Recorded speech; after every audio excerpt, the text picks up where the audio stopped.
Israel ఏమో కరెక్ట్‌గా precision strike చేసింది. ఎక్కడైతే ఉంటారో ఆ స్పాట్స్ ఎతికి మరీ చంపింది.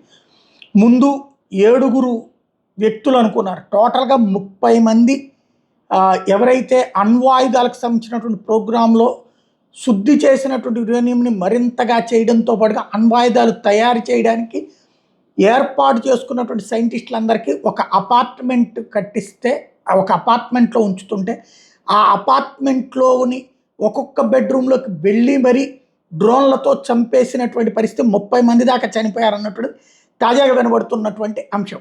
ఇది ఒక ఎత్తైతే ఇజ్రాయెల్ మీదకి ప్రతీకార దాడులు మిస్సైళ్లతో, యుద్ధ విమానాలతో చేయలేకపోతుంది ఇరాన్. 2000 కిలోమీటర్ల అవతల ఉన్నది. మధ్యలో వేరే దేశాల మీద నుంచి వెళ్ళాలి. కాబట్టి యుద్ధ విమానాలు కుదరదు. డ్రోన్స్‌ని పంపిస్తే దారిలోనే వాటిని విచ్ఛిన్నం చేస్తుంది ఇజ్రాయెల్, సౌదీ అరేబియా, ఖతారు, జోర్డాన్ యుద్ధ విమానాలు. అధికారికంగా మిడిల్ ఈస్ట్‌లో వాస్తవంగా యుద్ధం మొదలైంది. కాకపోతే రష్యా, అమెరికా, నాటో జాయిన్ కాలేదు.